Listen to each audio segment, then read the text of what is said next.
All right. Well, good afternoon, everyone. My name is John Thomas III, and today, for our brief moments together, we will be talking on the topic returning to Macedonia, mission trips and engagement after COVID-19. So let me give you a brief outline of the presentation. So we will do an introduction and background. We'll have a scriptural emphasis.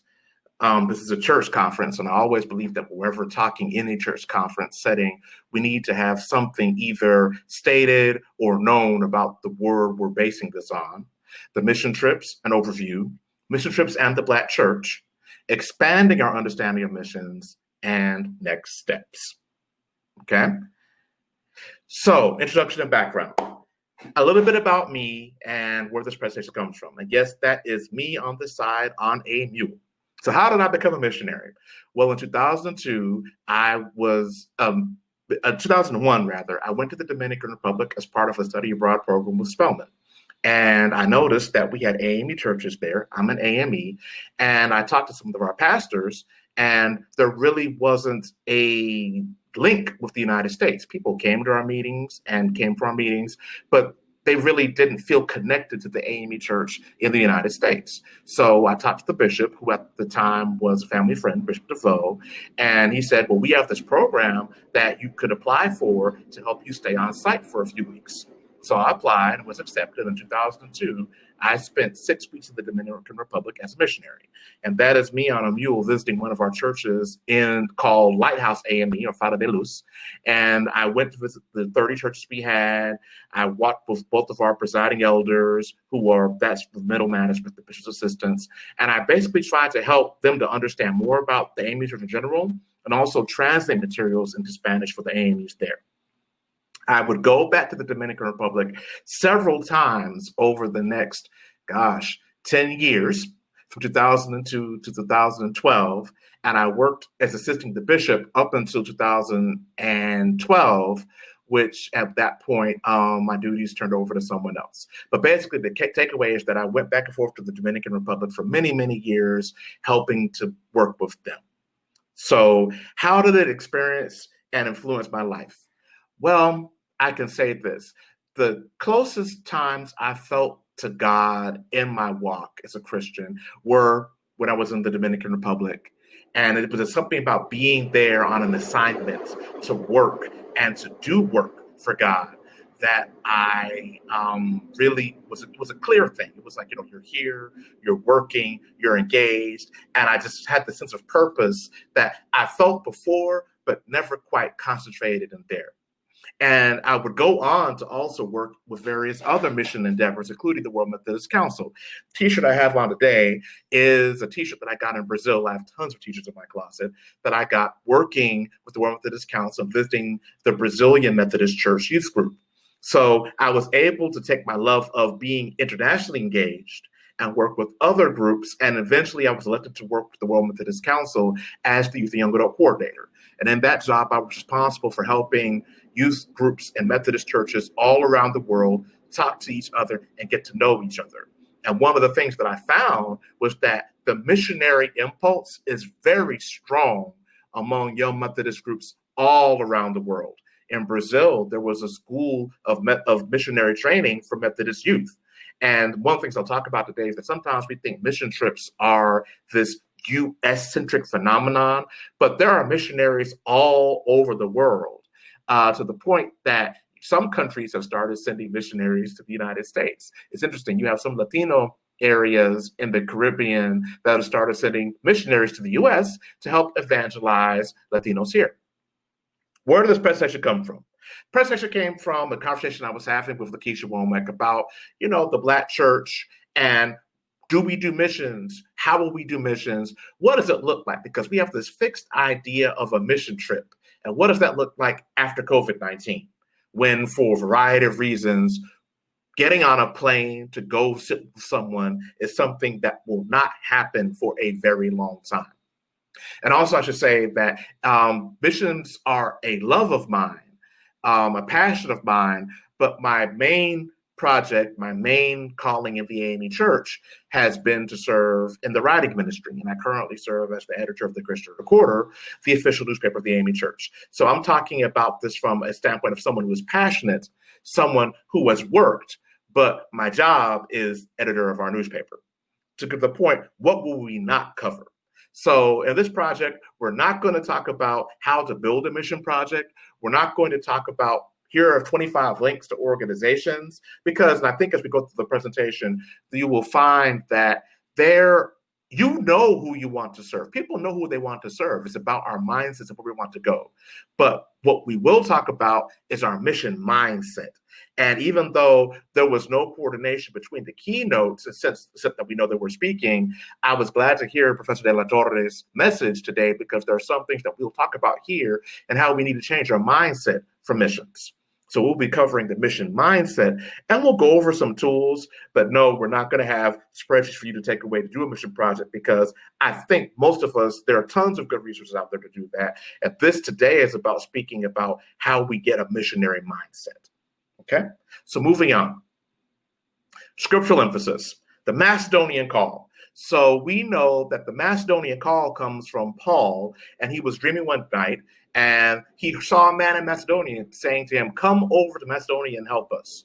And when he had seen the vision, we immediately tried to cross over to Macedonia, being convinced that God had called us to proclaim the good news to them. The key takeaway from the Macedonian call is that it was a God-directed call to Paul to go. And God followed that call. And after he followed that call, we learn in the scripture rather, that the Macedonian experience for Paul was one of the most fruitful times of his ministry. So by hearing a call to go serve someone and being obedient to that call, Paul's ministry was enriched, and the people he was able to help were enriched. Okay, so let's move on. Mission trips and overview. So I picked this picture for a reason, because a concept that we have of missions or mission trips is, a group of Americans, white Americans, going someplace to deal with people, largely darker skinned persons in a third world country, spreading the gospel or proclaiming news. Now, this is a stereotype that I hope, thanks to today's presentation, we can interrogate and look at more deeply and more fully and try to figure out what really mission trips are about and what they mean, especially to people of color. But when we look at the general history of mission trips, we find that the short-term mission movement dates back to the 1960s. And there are two things that happened there. You have the jet age. What is the jet age? The jet age was when mass international travel became cheap and affordable. Up until that point in the 60s, you had to get on a boat to go someplace. And because you had to go on a boat to go on a mission, odds are you would not be doing a short-term mission trip. You would be going on a boat to stay for several months or years. Having access to cheap international travel really is what shifted the mission movement and shifted where we are today. The Peace Corps. So in the 1960s, President Kennedy started the Peace Corps as a way to help Americans go throughout the world and to spread a message of peace and service. The Peace Corps was about going to individual countries. It was about spreading democracy, and it was about helping people to understand America not through the lens of a government or policy, but through the lens of people. So when churches began to see the federal government involved in the Peace Corps, they began themselves to say, well, if the government can take people and send them across the world to do evangelism, to do development projects, to help dig wells, help teach school kids, help to train people to live better lives, we can do short-term missions to share the word of Jesus Christ and help Christians in need. So upwards of 2 million people from the United States, annually go on mission trips. I'm sure at some point, especially in the summer, if you've been in an airport, you will see a group of children with adult chaperones, all dressed in t-shirts of one color, going to some mission trip. It's become a part of our Christian culture in the United States. You don't really see that in Western Europe, people doing mission trips. And you definitely don't see that in developing nations, people doing mission trips the way the United States does mission trips. And this is one thing that is across denominational lines. You find Presbyterian groups, you find Southern Baptist groups, you find Methodist groups. Christians in the United States love to go on mission trips. And it's an industry that has created millions of dollars and spawned niche businesses. You can go online and find a Christian mission trip office that will help you plan a mission trip to go somewhere, help you get your tickets, help you identify partners. And there are pastors who have trained in mission trips. There are groups that are trained to take you and your people outside the United States to missions. Okay, so this is something that I remember I was visiting a conference, the Church of the Nazarene General Conference in 2013. And there were at least 4 or 5 booths of mission trip providers for congregations. All you needed to do was tell them where you wanted to go, and they would be there to help you get there.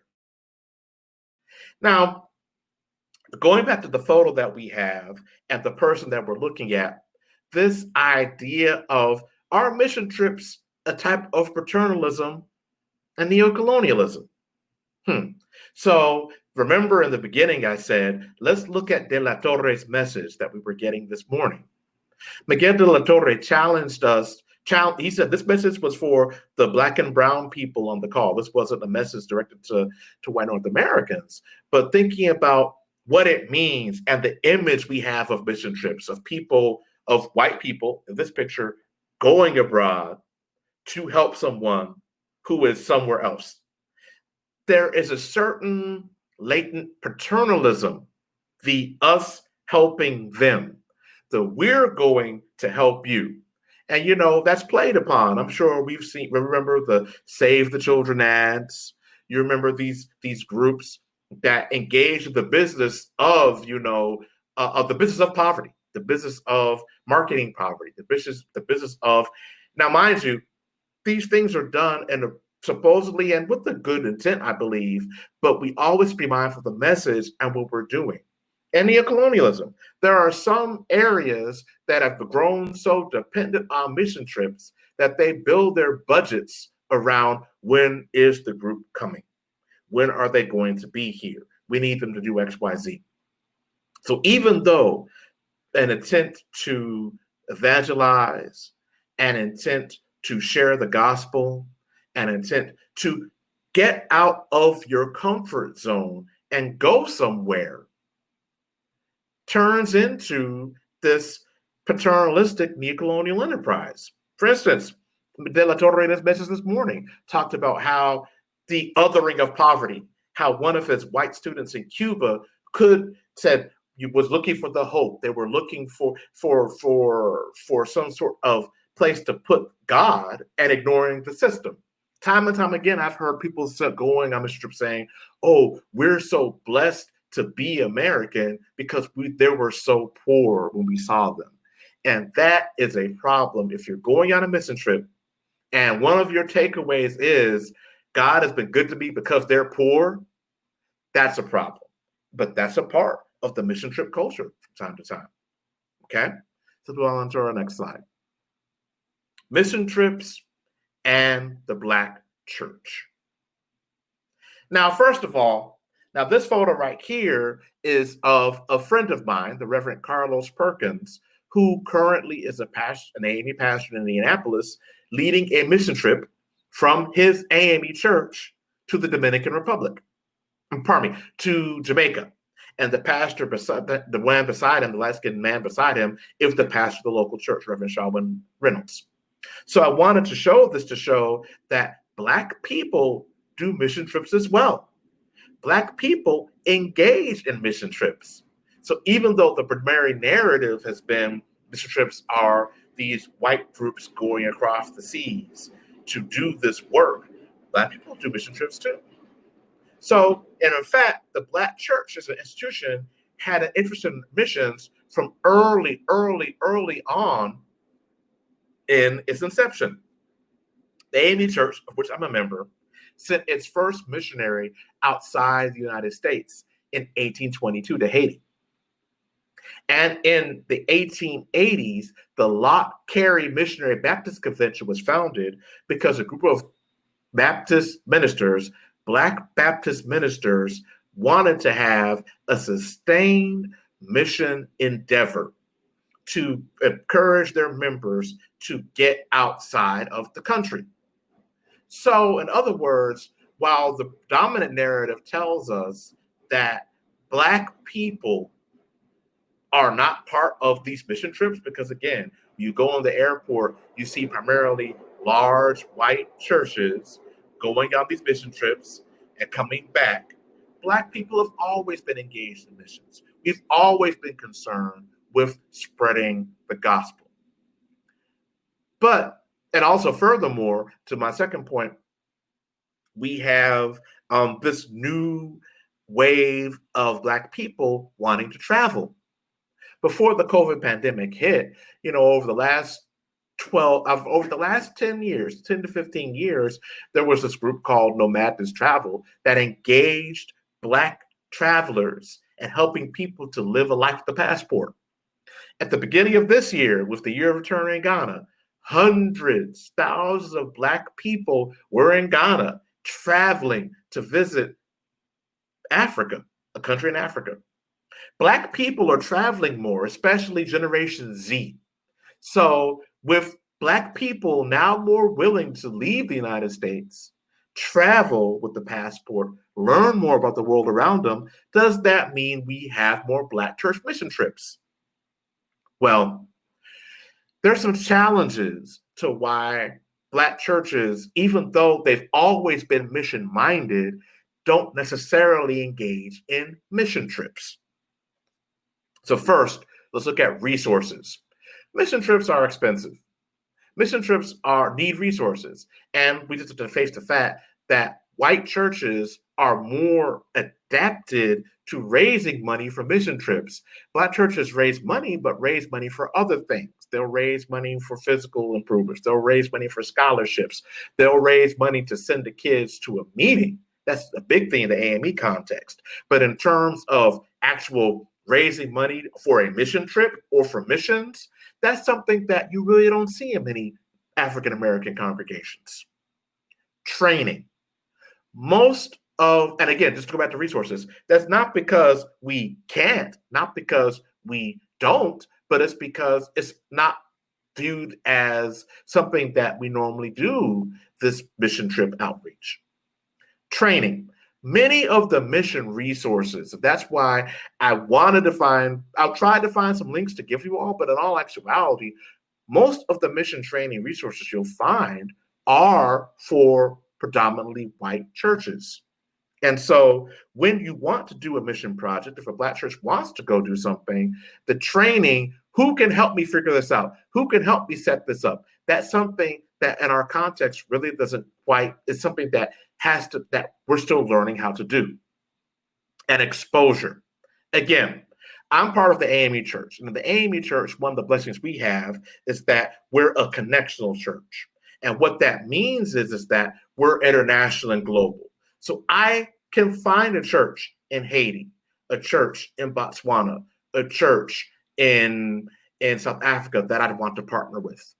However, many Black churches, Baptist or Pentecostal, that working with missions, working with missionaries is still difficult, especially if you're trying to figure out how do I link if I only go to a certain convention, if I only know people on this side, how do I find another side? And one of the problems we have sometimes is being exposed to just finding a partner we want to partner with outside the United States. So sometimes, even though there are people who are outside the U.S. who are willing and would want to partner with us, sometimes we don't know because we don't know where to begin. And something that I definitely want us to talk about, given De La Torre's message this morning, is that Black people are, let me go back here. I scrolled up, are not immune to xenophobia and culture shock. We are not immune to xenophobia and culture shock. What that means is that sometimes on mission trips, I never will forget this, I've heard people talk about, look how poor they live. Look how poor they are. Now, these are Black people from a place going to another place, yet because of their own mentality and mindset, they're replicating the same types of behaviors that we ascribe to white Americans because they're not familiar with this. We've never left our country before. And remember, a lot of the Black church is from the generation that we like to call the baby boomers and a little bit under. So these are people who were raised in a different context, a context that definitely is not as global as the context that we have today. So sometimes I've had to sit in meetings and listen to people talk, and I had to remind people, you know, we are here with these people. This is not an us, them. This is a partnership. And so the same training about culture shock and decolonizing the minds that we talked about today with De La Torre's message, Black people have to do too when we decide to engage in missions outside the United States. We can't view our brothers and sisters outside the United States as poor, starving children, poor people who we're going to go help. We can't buy into that harmful stereotype as well. So again, Black people do missions, not to the extent that the larger white church does, because there's been some challenges from our own mindset as well as financial challenges. Moving on.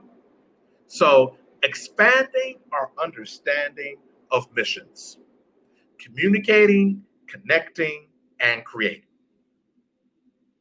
Now, I believe I had my screen. I can't see myself on my phone, but I'm assuming everything's okay. I've been told everything's okay. So let me go back to this full screen for a second. Let me put this back as a full screen.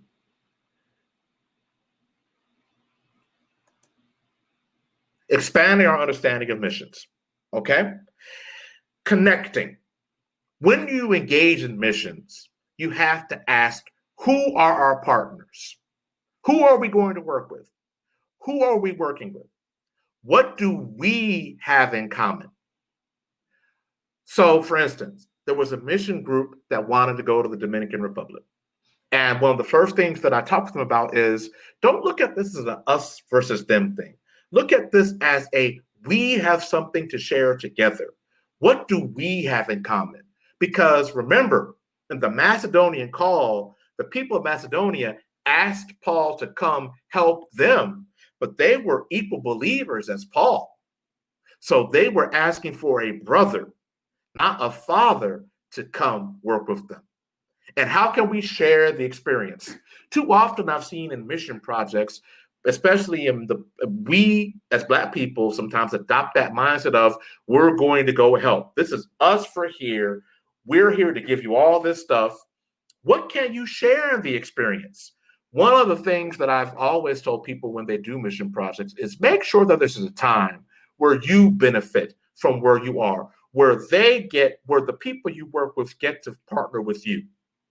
Maybe something simple as hosting a meal, a cultural exchange, a gift that is given. But when we do mission projects, it's important that they be as horizontal and as even as possible. This is not about us going to help you to make us feel better. This is about we coming together. The we are together to uplift the body of Christ. It just so happens that I'm traveling to you to assist you.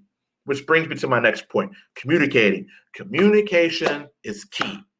So once you've connected with your partners, once you know who your partners are, what are your partners' needs? When I was working in the Dominican Republic, there was a mission group that came, and they, wanted to do all these great, wonderful things for the Dominicans.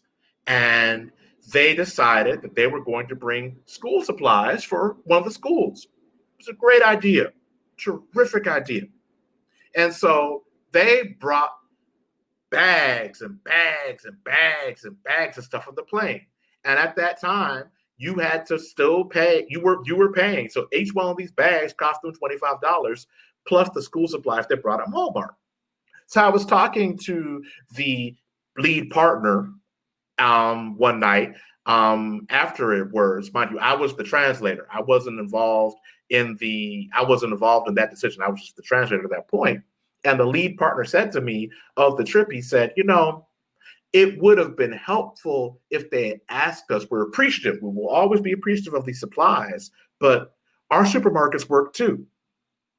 And I just thought about if the people who had wanted to help had actually asked, what do you need from us? They would have learned that it would have been cheaper to have taken the money, bought the supplies at the store there at a better exchange rate than have to take all these bags down there and back. But the mindset was we must bring a bag for the mission because we have to visibly show we're on the mission. Now, that bag may have been filled with stuff that the people needed, but that bag that they had paid this extra money for was bringing in things that could have been used that there could have been a better way to help everyone. So what are your partner's needs? Also, you need to know, what are your team's needs? One of the times that we were doing missions, and this was a time when the group went to Jamaica, and I was talking, and the lead coordinator said, it is very important for us to build in breaks for our members while we're doing mission project sites. Sometimes on short-term missions, there's a tendency to over-program, to put things into place that because we want to make the most of all of our time with our partners, with our friends, not realizing that when you do that, you exhaust your people who may have flown, may have to get used to the environment, have to get used to what's going on. And so understand your team's needs, not just on site, but also before. What spiritual work do we need to do before we go? Why are we going? Are we going to help and learn? Or what do we need from this? Is this about helping our members to understand more? What do we need? What are our needs, both physical as well as spiritual, before we go? And also, what does the project say about our group? When we leave and come back, what does this say about us? What does it say? Does it say that we're an evangelistic group? We're a praise and worship group? You don't want to be said if the project says we're a self-centered group that came to help these people because we wanted to make ourselves feel better. So always be thinking about, what does the image of this project and creating? What are our ministry goals? How do we measure our impact? What is our next step? Again, I've kept saying our and we because this is a mission partnership. Now, when I come to the end of the presentation and talk about, yes, we're in COVID, what does that mean? These things that we're creating together, our goals, our impact, these are things you do with your mission partner. You talk about, what are we accomplishing together in this ministry? How do we measure our impact? What are our next steps? Too often, I've seen in mission trips, people either come back and don't think about the next steps, or don't look at what they've created. It's all about, it was a great trip, it's been terrific. They don't think about, we created something. What's next? So next steps. So when you notice here, I haven't talked about travel barriers. I haven't talked about the restrictions on travel right now, because guess what? You don't need to leave your computer or your home or your country to engage in mission works across the world. Missions are a mindset. I'm still doing the mission work in the Dominican Republic, the mission work in Brazil. I'm still talking to my friends in South Africa from here. It's about identifying your partner and working. One of the things that's happened in the mission movement is that we've glamorized the travel and the being there. We've talked about the trip of the missions, the need to be there, but we haven't talked about what the mission means. You can being a missionary in your home is just as good and in some ways better than being a missionary or a mission trip outside the United States or wherever you are. The AME Church, for instance, we have an organization called the Women's Missionary Society. And some of the members in that group are, they're seasoned, we call them, they're advanced in years, but they have a missionary impact through phone calls, through donations. They are stronger missionaries than some of the people I've seen who are mobile and going around because they know what they wish to do. So again, missions is not about being in the place. It's about the mindset. You can have a group of 100 people designed to build churches all across Costa Rica, but if your mindset isn't right, your missionary impact will be nil. So you can do missions for your church, for your congregation right now in COVID without needing to leave because it's about the impact. In fact, more than ever, people around the world need to know that there is a global Christian community. So what do you do to engage in this missionary endeavor? You can start today, even though you don't know when you may get a plane ticket to go see these people. You can start today. So first you discern. Pray for God to confirm your desire to engage in missions and identify where you will work. You don't want to do this without first talking to the Creator to say, God, I feel that my heart wants us to do a mission. Now, mind you, you may have a Paul example where God may speak to you and say, I need you to help these people in Botswana. I need you to help the people in Côte d'Ivoire. That may happen. But if you're on this message right now, or you're feeling, I'm called to do missions, pray for God to confirm your desire and identify where you need to work. So next, discuss. Identify and engage with your mission partners and determine your needs. Once you've figured out where you wish to go and what you wish to do, talk with your mission partners. Now notice I keep saying partners because this is a two-way street. Remember, we're decolonizing our minds. We are partnering in missions because we are all brothers and sisters and family in Christ. It just happens that you may have resources on this side in the United States that the person in Botswana or Mozambique may not, but their faith is as strong in Jesus Christ as yours is. So these are our Christian families working together.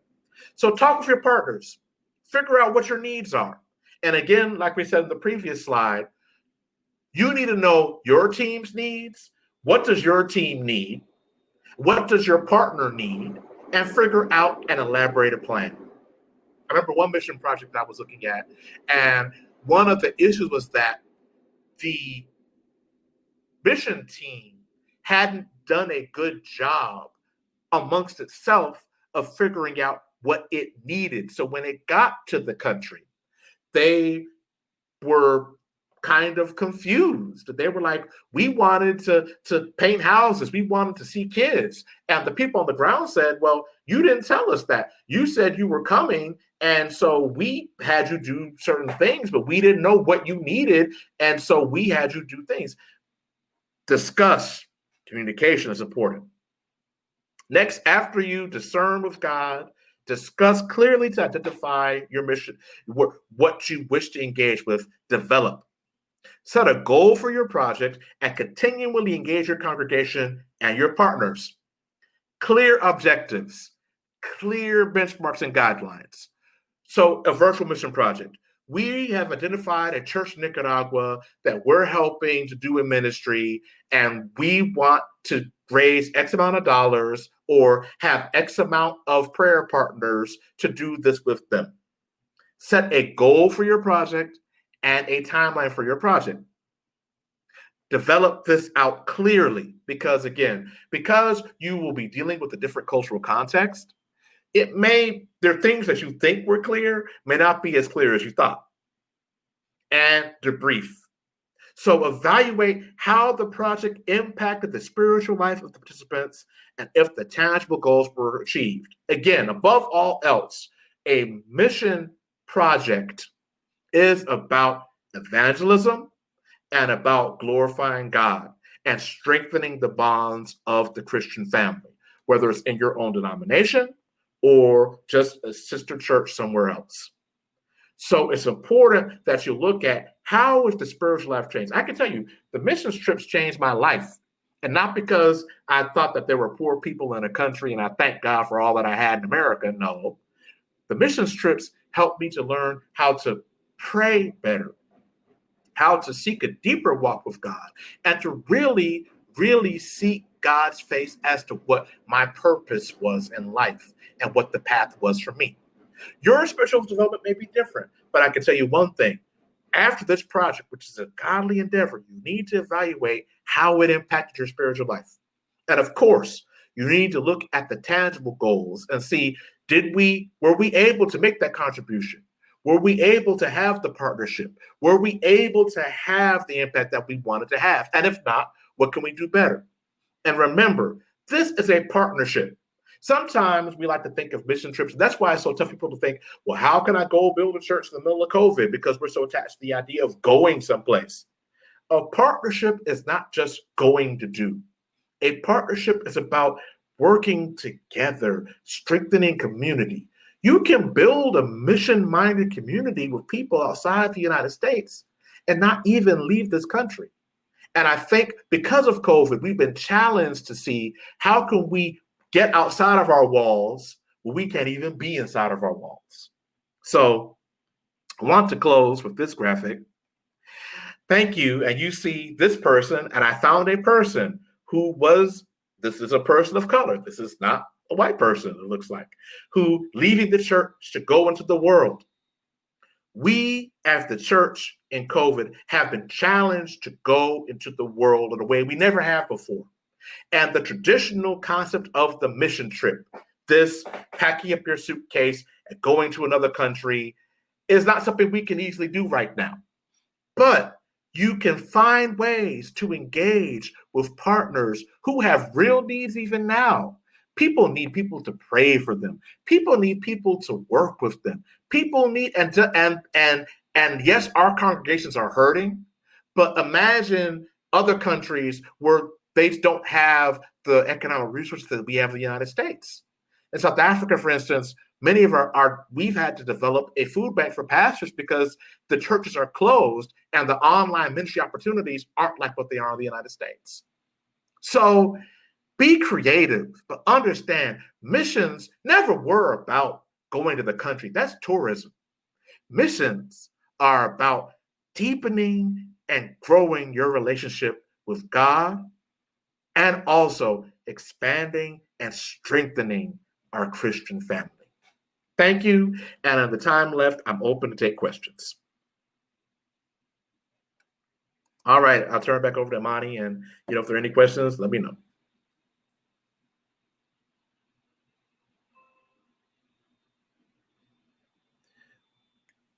Just a few comments so far in the chat. They really liked your question on, are you the missionary in your own family?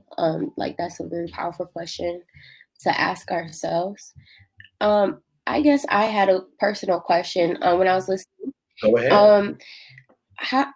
So I actually had the opportunity to study abroad to South Africa last spring. And when we were over there, I went with my school, my college, my university, and I just recently graduated from a HBCU. So it was a group of, I say, about 100 HBCU Black students. And when we went to the orphanage to kind of just network with those kids, some of the leaders were saying how they're not used to seeing that many African Americans, that many Black people come over and do that type of work, do that type of missionary work. So they were saying one guy was telling a story about how a group of missionaries, Black African American missionaries, came to meet another Black church in South Africa to link up and, you know, share supplies.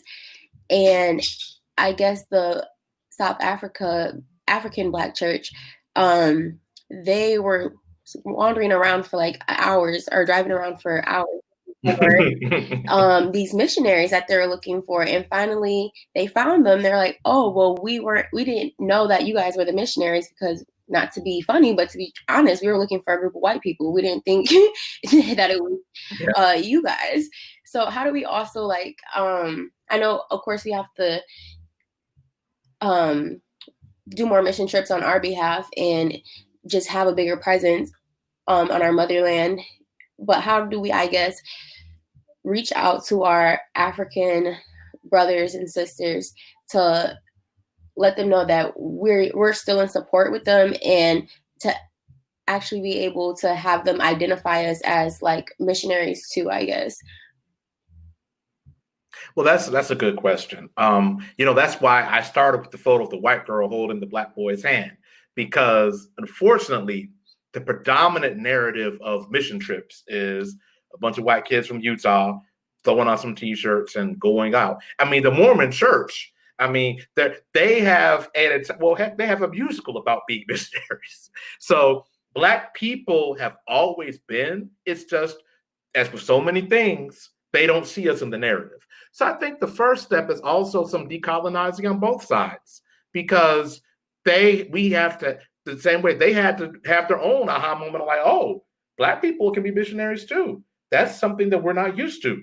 That's something that, again, communication has to happen. And again, as an AME, it's easier for me because we have a connectional church. So there are people, who are used to seeing Black Americans coming on the continent, as well as AME Zion, CME. So it's when you go outside those areas, like, for instance, if you go to a random church, they're like, the Americans are coming, they think it's white Americans coming, because society has taught them that the wealth and power of America and the evangelism of America resides in white people, not Blacks. So I think there's some intentionality that has to happen. But again, honestly, that was their ignorance, because they didn't know that we were coming. But you can't blame them because they weren't used to it. So I'm not so sure how you can. It's a good question, but I'm not so sure what we can do to help their mentality, except to go and to be willing. Because I will say this, on average, white churches are far more willing to look outside the U.S. borders than U.S. churches. I remember one time I was talking to a pastor, a well-known pastor, at an AME meeting, and I was telling him about going to the Dominican Republic. He was like, there are mission opportunities in the hood of Houston. Why are you going to the Dominican?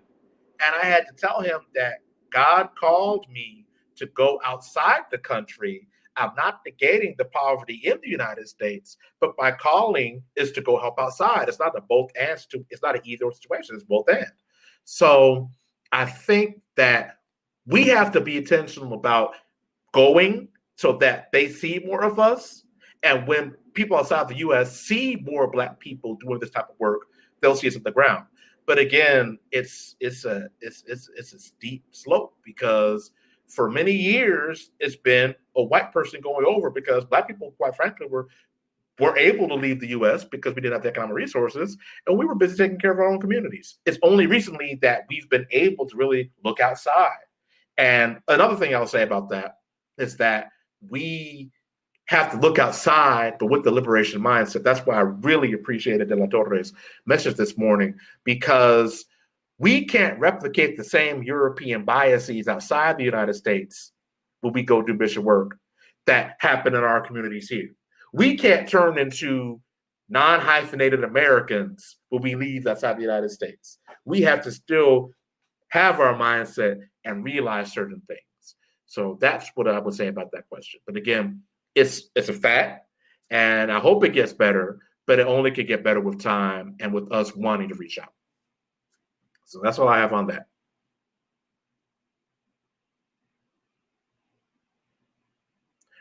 Are we good? It's 12:19. How long were we supposed to go? We can wrap up right about now because the next sessions start at 1:30, and there is networking going on, so you can continue networking in like the networking tab. There's no more questions in the chat.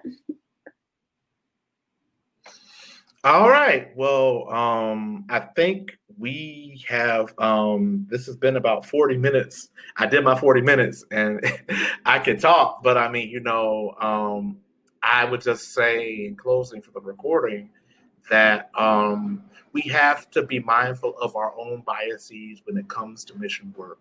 We have to be mindful of our partners. And if there's anything else that people need to remember, it's that mission work is not in us helping them, it's how we help each other.